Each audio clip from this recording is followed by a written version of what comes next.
अस्सलामुअलैकुम मोअज़्ज़ज़ ख़वातीन व हज़रात, आज हमारा टॉपिक है ख़ुदगर्ज़ी। और ये इतना ही इम्पोर्टेंट टॉपिक है हमारी ज़िंदगियों में कि इसको समझना बहुत बहुत बहुत ज़रूरी है हम सब के लिए। अभी 2 दिन पहले एक वाक़या हुआ। एक एक्ट्रेस, उनकी बॉडी मिली उनके फ्लैट से, और वो बॉडी 6 माह से भी ज़्यादा पुरानी थी। फिर उनकी बॉडी को एक्सेप्ट करने के लिए उनके पेरेंट्स भी राज़ी नहीं थे। इसी तरह कुछ देर पहले एक और ख़ातून एक्ट्रेस हैं, उनकी भी बॉडी उनके फ्लैट से मिली 1 हफ़्ते के बाद। तो ये इसके अलावा हम अपनी डेली ज़िंदगी में भी काफ़ी ऐसी चीज़ें देखते हैं और मुशाहिदा करते हैं, लेकिन हम उनको इग्नोर कर देते हैं। मैं शुरू करता हूँ बचपन से। एक बच्चा, आजकल जो बच्चे पैदा हो रहे हैं तो उनके अंदर ये चीज़ बहुत ज़्यादा नज़र आ रही है कि पेरेंट्स अपने बच्चे को किसी काम से रोकते हैं और बच्चा उस काम से रुकता नहीं, बल्कि बच्चा ये समझता है कि पेरेंट्स जो मुझे कह रहे हैं। फॉर एग्ज़ाम्पल, एक बच्चा एक टॉय से खेल रहा है, वो टॉय शार्प है या वो टॉय नुकसानदेह है या कोई और इशू है, तो उस बच्चे की वालिदा अपने बच्चे को कहती हैं कि आपने इसके साथ नहीं खेलना, stop, don't play with it.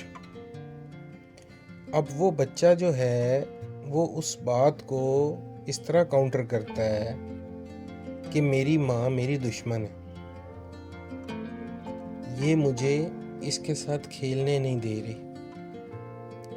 लेकिन माँ जो है वो अपने तजर्बे से कुछ बता रही होती है कि ये टॉय जो है ये मेरे बच्चे को एक ना एक दिन नुकसान देगा, इसलिए वो बच्चे को उस टॉय से खेलने से मना करती है।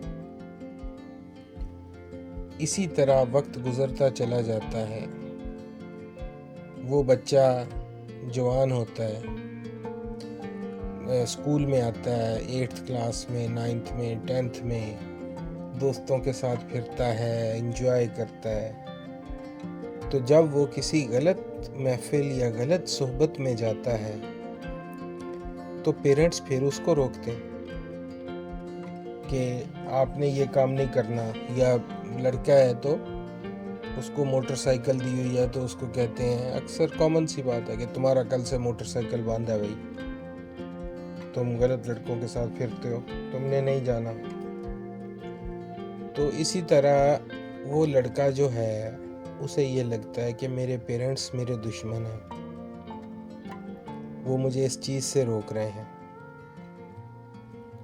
और इसी तरह आगे मंजिलें चलती रहती हैं। कॉलेज लाइफ में बहुत सारे इश्यूज आते हैं, फिर यूनिवर्सिटी लाइफ में। किस्सा मुख्तसर कि वो बच्चा अपनी प्रोफेशनल लाइफ में जब आता है, अपने पैशन को परसू करना चाहता है, तो वो जब परसू करता है अपने पैशन को, तो पेरेंट्स को अगर ये लगता है कि जिस प्रोफेशन में ये जाना चाह रहा है या चाह रही है, ये प्रोफेशन इसके लिए नुकसानदेह है, लेकिन वो बच्चा जब पेरेंट्स उसे रोकते हैं या वो बच्ची अपने पेरेंट्स को गलत साबित करने के लिए उस प्रोफेशन में जाता है या जाती है।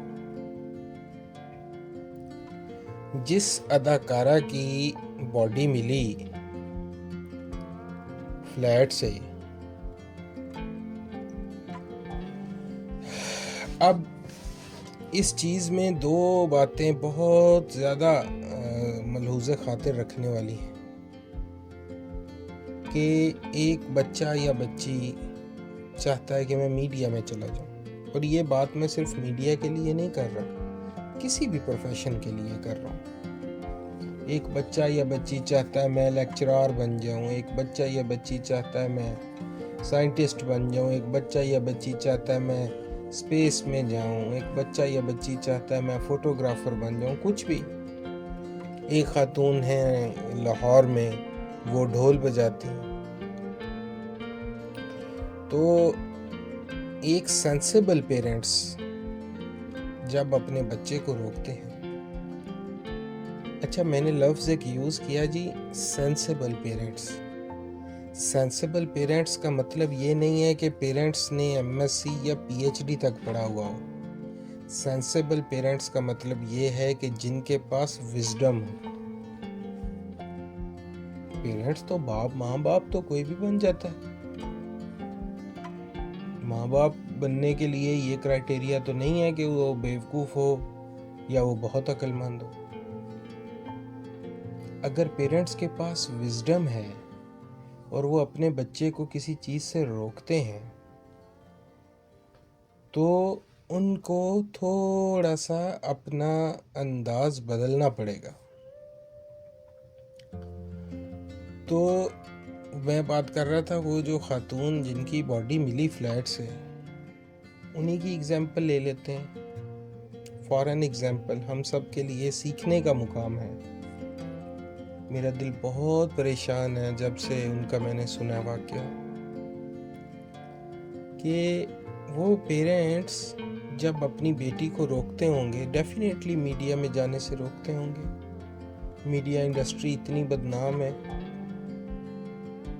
और मीडिया में क्या क्या होता है ये बताने की वो बात नहीं है, सबको पता है।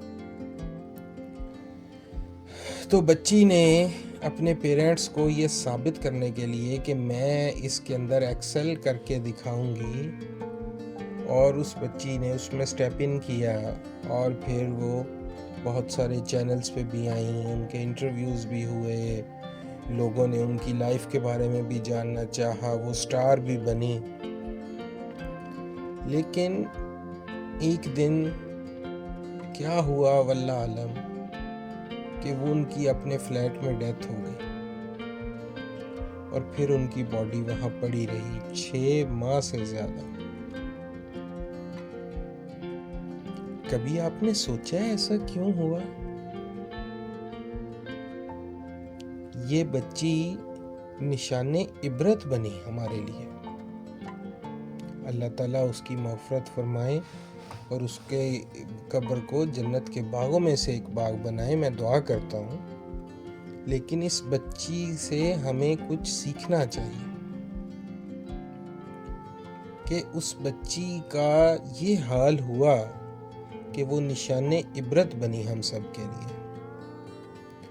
और जो वो चाहती थी साबित करना कि मैं अपने मामा पापा को गलत साबित करके ये बताऊंगी कि मैं इस मीडिया में इतना ग्रो हो सकता है इंसान। अब ये एक सिनेरियो है, इसको ज़हन में रखें, ये खातून वाला। अब मैं आपसे एक और सिनेरियो डिस्कस करना चाहता हूँ। आज से ज़्यादा दूर नहीं, 30 से 40 साल पीछे चले जाएं, यानी 1970s में और 80s में। 1970s और 80s में जो बच्चे पैदा हुए, उनसे पहले की बात भी है लेकिन वो और थी बात। लेकिन इस जनरेशन में जो लोग पैदा हुए, उनमें से बहुत से लोग बहुत अच्छे डॉक्टर्स थे, बहुत से लोग बहुत अच्छे मीडिया एंकर्स थे, बहुत से लोग बहुत अच्छे हीरो थे, हीरोइंस थे, सब कुछ थे, हर फील्ड में थे। पायलट्स थे, एम आलम का नाम आपने सुना होगा, बहुत ज़बरदस्त पायलट, बहुत पाकिस्तान का एजाज़। इसी तरह बहुत से लोग आर्मी में थे, इंजीनियर्स थे, कंस्ट्रक्शन फील्ड में थे, एग्रीकल्चर में थे। अब मेरी एक बात का आंसर दीजिए आप सब लोग कि उस वक्त एक बच्चा जब थोड़ा सा बड़ा होता था, 8th क्लास में, 9th में, 10th में आता था, तो उसके बाद फर्स्ट ईयर, सेकेंड ईयर जैसे ही वो आता था तो उसके पेरेंट्स उसको बताते थे, बेटे हम चाहते हैं कि आप डॉक्टर बनो। तो वो बच्चा अपने माँ बाप की बात को इज्जत देता था, अपने माँ बाप की बात को समझता था और उनकी खुशी की खातिर वो डॉक्टर बनता था। और वो डॉक्टर भी कामयाब डॉक्टर बनता था। वो जो भी डॉक्टर बनता था, वो डर्माटोलॉजिस्ट बने, वो फिजिशियन बने, वो डेंटिस्ट बने, वो हार्ट स्पेशलिस्ट बने, कुछ भी बने, अपने दौर में जो डॉक्टर्स गुजरे हैं क्या, या जो इंजीनियर्स गुजरे हैं, ये जो 70s और 80s की बात बता रहा हूँ, या पायलट्स गुजरे हैं, क्या उन सब ने अपने पैशन को परसू किया? नो। उन सब ने खुदगर्जी नहीं की, उन सब ने अपने से बड़ों की बात को अहमियत दी। फिर दौर जदीद होता गया 90s में, और 2000 के बाद तो फिर बिल्कुल ही जदीद हो गया। तो फिर एक टर्मिनोलॉजी चली कि जी बच्चे का पैशन देखना चाहिए, बच्चा जो बनना चाहता है वो देखना चाहिए। देखें कि बच्चा आपका अगर कोई भी प्रोफेशन में जाना चाहता है तो बच्चे को रोके नहीं, उधर ही जाने दें। मैं ये समझता हूँ जी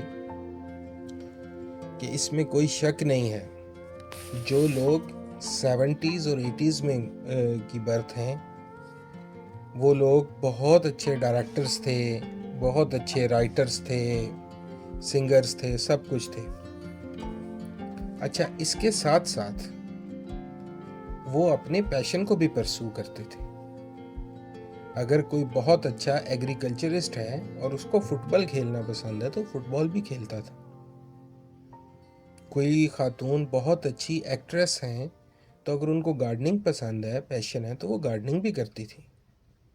बहुत सारी ऐसी मिसालें मैं आपको दिखा सकता हूँ मीडिया इंडस्ट्री में, जो 70s, 80s और इवन 90s की भी कुछ खवातीन जिन्होंने, जो एक्ट्रेसेस थीं, बहुत अच्छी एक्ट्रेसेस, बहुत अच्छे उनके ड्रामाज और मूवीज़ आए, और उसके बाद उन्होंने प्रॉपर शादियाँ की, और उसके बाद उनके बच्चे हैं, and they are happy in their homes. तो आजकल की एक्ट्रेसेस में या आजकल की मीडिया इंडस्ट्री में इतना ज़्यादा ये क्यों आ रहा है मसला? मैं ये समझता हूँ कि अपने बच्चों को ये बताएं कि बेटे, जो आप करना चाहते हैं,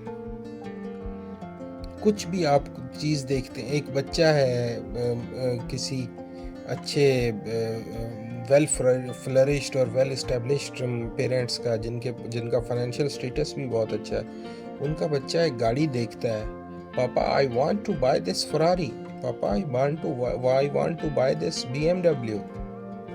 ठीक है, तो पापा ले देते हैं। मैं ये समझता हूँ कि डेफिनेटली BMW ज़रूर ले दें बच्चे को, लेकिन पहले बच्चे को ये ज़रूर बताएं कि बेटे, जो कुछ आप चाहते हैं कि मैं ये कर लूँ, वो सब कुछ खुदगर्जी में आता है।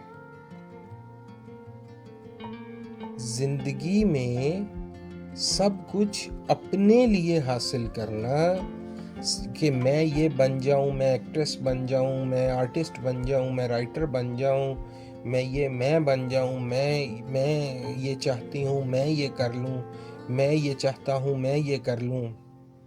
पेरेंट्स की बात को तवज्जो नहीं देना। ये जो मैं है ये गलत है, मैं नहीं होनी चाहिए, ये खुदगर्जी है। आपके बच्चे का जो भी पैशन है बच्चे से डिस्कस करें, और डेफिनेटली डेफिनेटली हमने 70s और 80s की जो दहाइयाँ हैं, वो जो डिकेड्स हैं दो, उन डिकेड से इस डिकेड को ज़्यादा खूबसूरत अगर करना है तो हम ये नहीं कर सकते कि पेरेंट्स की ओपिनियन, पेरेंट्स की बात को बिल्कुल नज़रअंदाज कर दिया जाए कि उनकी तो नहीं सुननी, बस बच्चे ने अपना पैशन देखना है, बस जी बच्चा जो चाहता है बच्चा वही बनेगा। नो, बाप ने जो बाल सफ़ेद किए धूप में जल जल के, तजर्बे सीख सीख के, बच्चे ने तो जो पैशन में बनना है वो बनेगा, तो बाप का एक्सपीरियंस कहाँ जाएगा। अब इसमें मैं बताता हूँ क्या बात है। इसकी बात ये है कि फॉर एग्जाम्पल बच्चा कहता है मैं एग्रीकल्चर के शोबे में आता हूँ, ये मेरा पैशन है। ओके, अब बाप जो है वो ये देखता है कि एग्रीकल्चर में अगर ये जाता है तो इसे वहाँ पे कितनी धूप लगेगी, इसे वहाँ पे जब किसान अपने खेत के अंदर ट्रांसप्लांटेशन कर रहा होता है राइस नर्सरी की, तो वहाँ पे बिल्कुल कीचड़ बनाया होता है उन्होंने, और वो कीचड़ कम से कम भी 2.5 से 3 फीट का होता है, क्योंकि उसमें बहुत ज़्यादा डीप प्लोइंग की जाती है, और उसके अंदर किसान पैदल चलता है और वो एक प्लांट लगाता है ज़मीन में। राइस की बात कर रहा हूँ। अब बच्चे का पैशन है ये, लेकिन किसान जब उसके अंदर चलता है ना, तो बहुत सी जड़ी बूटियाँ, बहुत से दरख्तों के कांटे उसकी ज़मीन में उस कीचड़ के अंदर होते हैं। जब वो एक स्टेप उठा के आगे रखता है तो उस एक कदम में कितने ही कांटे उसके जिस्म में लगते हैं, और बहुत तो उसका ब्लड भी निकलता है। अब ये है सारी तजर्बे की बातें, ये पैशन वाला चक्कर नहीं। एक बच्चा है वो कहता है मेरा पैशन है मैं कार रेसिंग करूं, और मैं सारी ज़िंदगी कार रेसिंग ही करूंगा, मेरा पैशन। उस कार रेसिंग में क्या होता है, कितने के ऊपर उसने टर्न करना है, कैसे करना है, उसकी गाड़ी कब उलट जाएगी, उसमें डेथ हो सकती है, ये हो सकता है, वो हो सकता है, ये सब कुछ पेरेंट्स जानते हैं। तो मैं ये समझता हूँ कि किसी भी बच्चे की जो ग्रूमिंग की जाए, उसको ये बताया जाए कि बेटे आपके पेरेंट्स आपके बारे में बहुत अच्छी तरह जानते हैं, बिकॉज उन्होंने आपको पैदा किया, आपने उनको नहीं पैदा किया। और फिर पेरेंट्स भी ये देखें कि बच्चा जो है, बच्चे की क्या उसकी प्रायोरिटीज़ हैं, बच्चा प्रायोरिटीज़ में क्या चाहता है, क्या करना चाहता है, उसको भी देख लें, और ये देख लें कि जो चीज़ ये करना चाहता है क्या वो इसके लिए फ्यूचर में नुकसानदेह तो नहीं।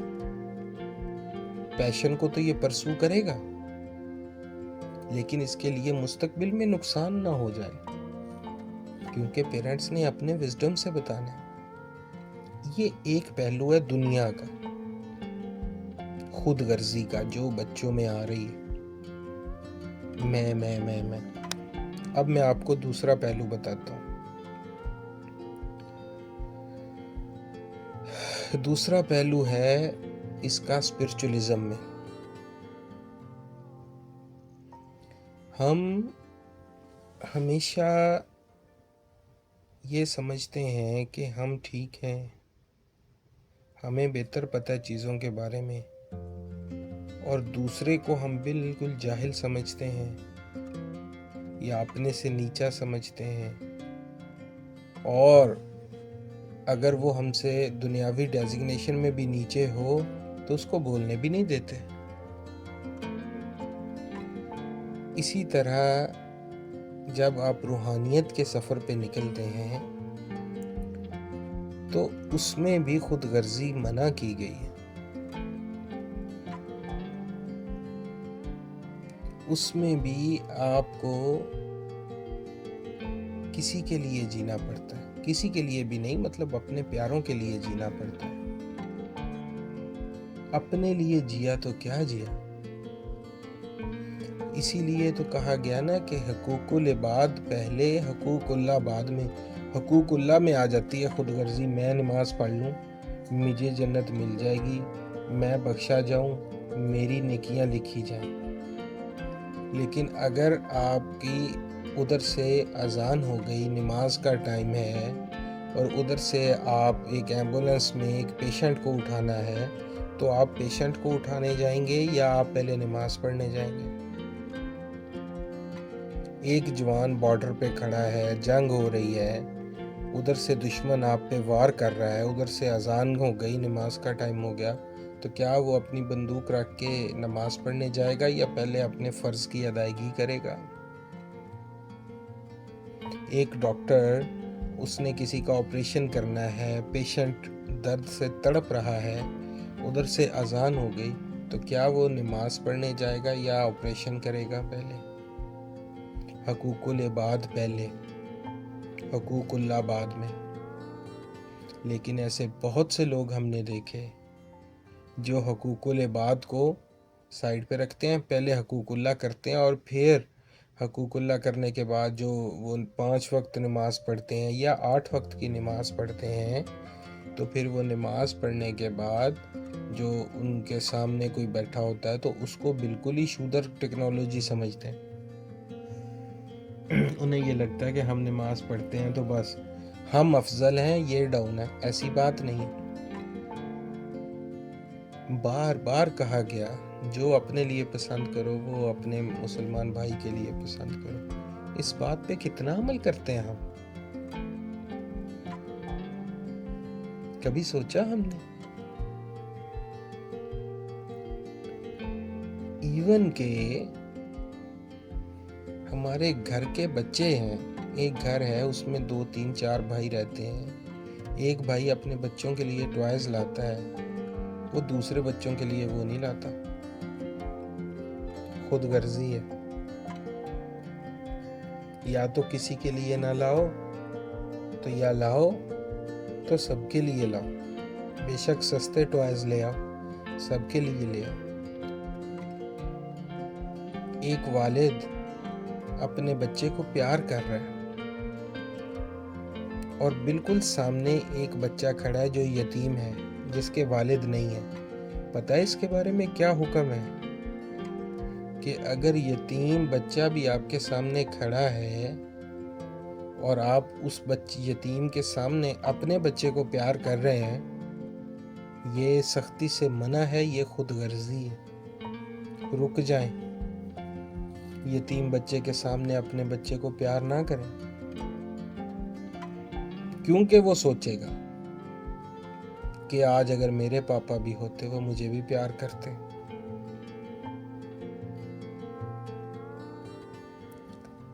तो इसीलिए खुदगर्जी मैं समझता हूं तकरीबन कहीं भी जायज नहीं है, कहीं भी जायज नहीं, मुझे समझ में नहीं आ रहा। खुदगर्जी किसी मामले में भी जायज नहीं।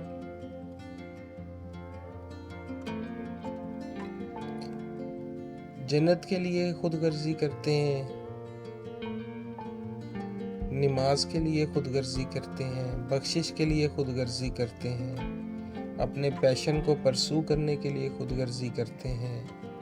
अपनी जॉब अगर आप कर रहे हैं तो अपनी जॉब कमाने के लिए खुदगर्ज बनता है इंसान कि मुझे बाकियों से गर्ज नहीं है। फॉर एग्जाम्पल, एक अदारा है, उस अदारे में सब जॉब्स करते हैं, ओवर टाइम भी करते हैं, तो कुछ लोगों को ओवर टाइम जितना उन्होंने किया था उनको उसके पैसे पूरे मिल गए, और कुछ लोगों का ओवर टाइम कंपनी ने काट लिया, किसी भी पॉलिसी के तहत काट लिया। अब वो जिनका ओवर टाइम कटा वो रो रहे हैं, तड़प रहे हैं कि हम जी कंपनी के खिलाफ बात करेंगे, ये करेंगे, हमारा ओवर टाइम क्यों कटा। लेकिन जिनको पूरा मिल गया वो चुप करके कान लपेट के साइड पे खड़े हैं, क्योंकि उन्हें उनसे कुछ नहीं लेना देना, उनका तो ओवर टाइम पूरा आ गया। ये खुद गर्जी है। अब इसमें मैं ये नहीं कहता कि जिनको ओवर टाइम पूरा मिला वो उनके साथ मिल जाएं और वो एक जलसा बना लें और वो कंपनी को ब्लैकमेल करें। नो, सबसे कम दर्जे वाला ईमान दिल में बुरा जाने, इतना तो कर सकते हैं, इतना तो कर सकते हैं। तो मेरी रिक्वेस्ट आप सब लोगों से यही है कि खुद गर्जी किसी मामले में भी जायज़ नहीं है। हमें अपने बच्चों को बताना चाहिए कि खुद गर्जी कभी नहीं करनी और हमेशा अपने पेरेंट्स को, उनकी बात को, उनके विजन को समझना है। उनकी बात को ऐसे नहीं लेना कि उनको कुछ पता नहीं है और उनकी बात को आप इग्नोर कर दें, ऐसे नहीं करना। उनकी बात को समझना है और जैसे वो कहेंगे वैसे करना है।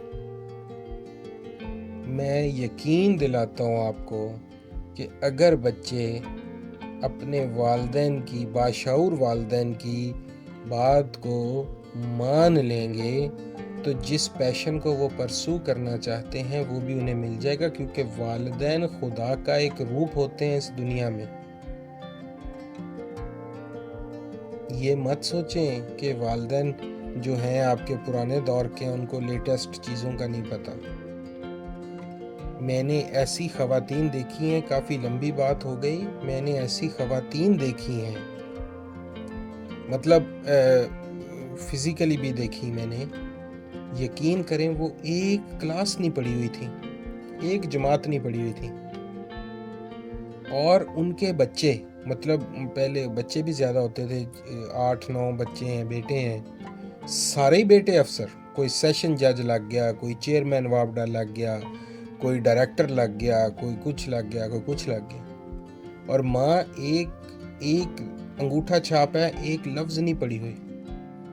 अब आपको दूसरी बात बताऊं कि अभी वो बच्चे कुछ भी नहीं थे, उस माँ को कुछ पढ़ना नहीं आता था, लेकिन उसके पास एक विजडम थी। माँ ने विजडम से अपने बच्चों को इस तरह पाला, उनको एजुकेशन दी कि मेरे बच्चे कल किसी मुकाम पे पहुँचें, और वो बच्चे पहुँचे। और फिर माँ ने अगर कोई ख्वाहिश जाहिर की कि बेटा मैं चाहती हूँ तुम ये अफसर बन जाओ, तुम डॉक्टर बन जाओ, तुम ये बन जाओ, तुम इंजीनियर बन जाओ, और वो बच्चे बने और बहुत अच्छे इंजीनियर बने,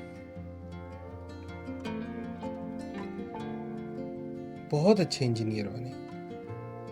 मैंने बहुत से ऐसे लोग देखे हैं जो किसी भी अदारे में सर्विस कर रहे हैं, पेरेंट्स की ख्वाहिश से वो डेजिग्नेशन मिला, बहुत अच्छे, बड़ी ईमानदारी से अपना काम कर रहे हैं, और साथ साथ उनका पैशन क्या था? कैलीग्राफी। जब वो अफसर बन गया, बेहतरीन अफसर बन गया, हर सहूलत मुयस्सर हो गई, पैसा मुयस्सर हो गया, तो फिर करते रहो अपने पैशन को परसू।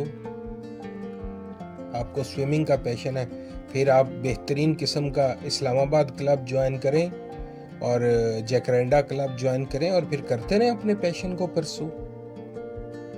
लेकिन याद रखें, अपने पेरेंट्स की बात को अफजल जाने।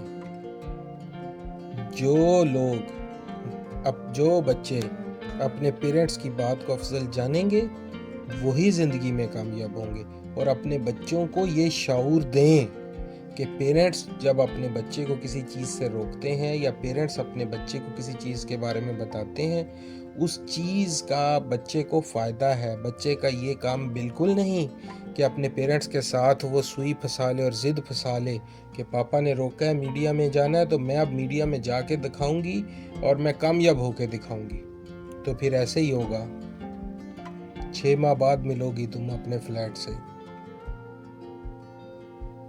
तो मेरी अपने मुआशरे से तमाम जितने लोगों को मेरी ज़ुबान समझ आती है उन सब से मेरी हम्बल रिक्वेस्ट है कि प्लीज़ अपने बच्चों में ये तरबियत, ये शऊर पैदा करें कि उन्होंने अपने पेरेंट्स की बात को मानना है और साथ साथ जिस तरह पेरेंट्स कहेंगे उस तरह अपने प्रोफेशनल कैरियर को लेके चलना है।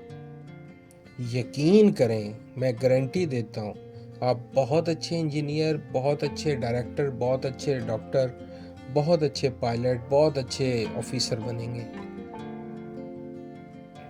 मेरी ये रिक्वेस्ट है और मेरी दुआ है आप सब के लिए कि अल्लाह ताला आपके, हमारे, हम सब के बच्चों को फर्माबरदार बनाए और हम सब के बच्चों को बाशऊर बनाए और हम सब के बच्चों को अपने माँ बाप के साथ हुस्न सलूक करने की तौफीक अता फरमाए। शुक्र अल्हम्दुलिल्लाह व आखिर दावना अनिल हम्दुलिल्लाहि रब्बिल आलमीन। अल्लाह हाफिज़। खुश रहिए, आबाद रहिए। फ़ी अमान अल्लाह।